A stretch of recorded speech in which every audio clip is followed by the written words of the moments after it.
In 1953, a man named Earl Dawson from Lake Texoma, Texas, walked into a bait shop carrying a burlap sack full of catfish.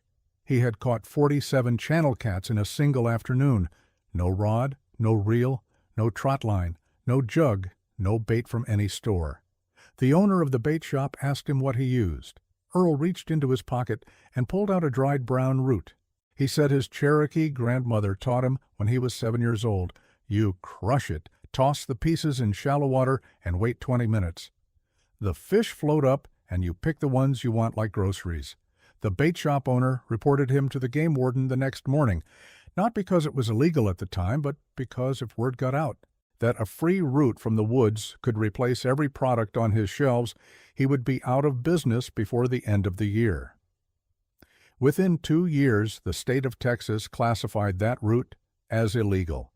The root was called devil's shoestring, and the active compound was rotenone. Native Americans across the entire continent used rotenone plants for thousands of years before any European set foot on this soil. Cherokee Creek, Seminole, Chickasaw, at least 60 different tribes had their own version of the same technique with local plants. They crushed roots or bark and placed them in still, shallow water. The rotenone penetrated the gills and blocked cellular respiration. Fish lost coordination, floated to the surface, and were collected by hand. The ones that were not taken recovered within 30 to 60 minutes. It was the most effective fishing method ever used on this continent. It cost absolutely nothing, and it worked every single time. University of Florida researchers confirmed in controlled studies that rotenone in low concentrations causes temporary paralysis only. The compound degrades completely in sunlight within 72 hours. It leaves zero residue in the water and zero residue in the fish. Every tribe that used it understood the dosage by generations of practice. They used it in shallow pools and slow bends, where the effect concentrated. They never poisoned an entire river because they needed that river alive. This method fed families through winters that would have killed them. And it was taken away not because it was dangerous to fish, but because it was dangerous to the people who sell fishing gear. In the 1950s, the tackle industry in America was exploding. Shakespeare, Zebco, and Garcia were selling millions of rods and reels. Artificial lure companies were printing money with plastic worms and plugs. The last thing any of them needed was a free root from the woods that made every product they manufactured completely unnecessary. The bans came state by state between 1950 and 1965. These secrets that were buried go far deeper than what I can show here. I gathered everything the industry has hidden about fishing in the angler's vault, waiting for you in the first link below. The banned natural methods that worked for thousands of years. The baits that cost nothing and outperform anything on store shelves. The reading techniques that no sonar can replace. And the truth behind every ban the tackle industry quietly pushed. Everything in one place, no fluff, straight to the point. First link in the description. But stay here because the hypocrisy of this story gets much worse. Welcome to American Fishing, the channel that digs up the knowledge the tackle industry buried so they could keep selling you more. If you are new here, subscribe now and hit the bell so you never miss a single secret we reveal every week. Here is where the story turns ugly and reveals who really benefits. The exact same rotenone that will get you arrested if you use it fishing is purchased legally by the United States Fish and Wildlife Service. They dump thousands of gallons into lakes and rivers every single year. They call it fisheries management and invasive species control.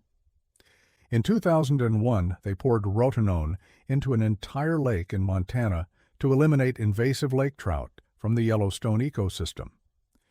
Every living fish in that body of water was killed on purpose, not stunned temporarily the way the Cherokee did it, killed permanently. They used concentrations hundreds of times higher than any tribe ever did. The Cherokee used a handful of roots to feed a family for a week. The federal agencies use industrial drums to sterilize entire watersheds. One method is a felony, the other gets a government contract. The molecule is identical, the double standard is the only difference. Meanwhile, rotenone is sold legally in every garden center in America. You can buy it as an organic insecticide for your tomato plants. Spray it on your vegetables. Dust it on your roses. Perfectly legal. But dissolve the same powder in a creek and you face criminal charges. The compound does not change. The law changes based on who profits. If the pesticide industry profits, it is an approved organic product. If the tackle industry loses, it is a weapon of mass destruction. Think about the size of that contradiction before the next part. The science behind rotenone explains why no laboratory has ever matched it. Rotenone targets complex 1 of the mitochondrial electron transport chain. That is the power plant inside every cell of every living creature. When rotenone reaches the fish through the gill membranes, it shuts down energy production at the cellular level within minutes. The muscles lose power, coordination disappears, and the fish floats. But here is the critical detail that separates this from poison. Rotenone degrades rapidly once the exposure stops. The fish's cells restart energy production within 30 to 60 minutes. The paralysis is temporary, the recovery is complete, and no tissue dies. Modern pharmacology cannot synthesize a molecule that does this as cleanly. Billions of dollars in research, and nothing comes close to what a root does. Nature spent millions of years perfecting a compound that shuts a fish down gently and lets it reboot without damage. The tackle industry would rather you never think about that. Different species react to rotenone at different speeds and thresholds. Bluegill and crappie are the most sensitive freshwater fish in America. They respond within 5 minutes at very low concentrations. Their small body mass and high gill surface area relative to their size means the compound reaches effective levels in their blood almost instantly. Largemouth bass take longer because their metabolism is slower at rest. A bass sitting still in cover might take 10 to 15 minutes to surface, but a bass that is actively feeding absorbs the compound much faster because its gills are pumping more water through during high activity. Channel catfish are the most resistant of the common freshwater species. Their thick skin and smaller gill-to-body ratio slow absorption significantly.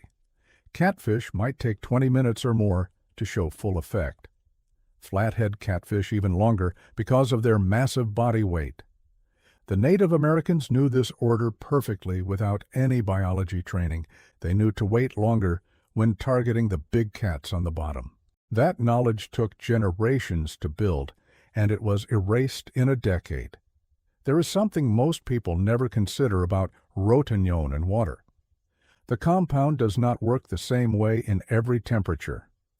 Below 55 degrees Fahrenheit, rotenone loses almost all effectiveness.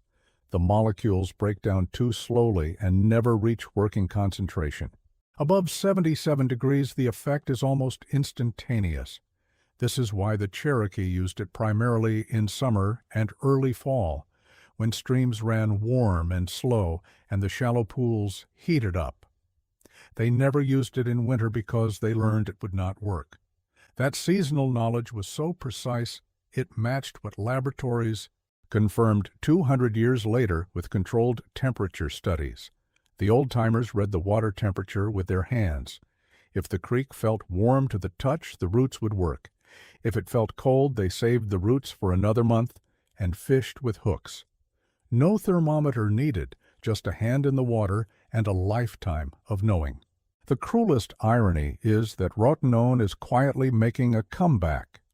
Aquaculture companies use it legally to clear ponds before stocking. They kill every wild fish in a pond, then fill it with farm-raised fingerlings. Commercial fish farms buy rotenone by the barrel with a receipt and a smile. The same compound that puts a regular fisherman in handcuffs is a standard business expense for a corporation that farms fish. A grandfather teaching his grandson the old way faces felony charges. A corporation dumping drums of the same chemical gets a tax deduction. That is not conservation. That is market protection wearing a green hat. The tackle industry in America generates over $50 billion a year. Every dollar of that depends on you believing you need their products. If rotenone were regulated instead of banned with proper dosage limits and seasonal restrictions, the way the tribes always practiced it, half the products in Bass Pro Shops would collect dust overnight. Nobody spends $300 on a fish finder when a $2 root brings the fish to the surface in 20 minutes. Nobody buys a $60 bag of soft plastics when a free plant from the riverbank outperforms all of them combined. The ban was never about the fish, it was about the money.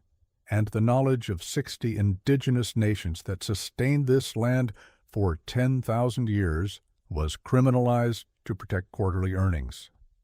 Think about everything you heard in this video from start to finish. A free natural compound that worked for thousands of years was banned. The same compound is used legally by agencies and corporations with money. And the industry that pushed for the ban profits from your ignorance. This is not conspiracy, this is documented American history. Every subscription and every share keeps alive what they tried to bury. Subscribe to American Fishing and hit the bell so you never miss a secret. And if you want the complete truth about every banned technique, the natural methods that were criminalized without honest explanation, the baits that cost zero and outperform everything on the shelf, and the real story behind every fishing ban in American history, it is all inside the Angler's Vault in the first link below. Click now and take back the knowledge they tried to take from you. See you in the next video, and remember, the river knows more than the store.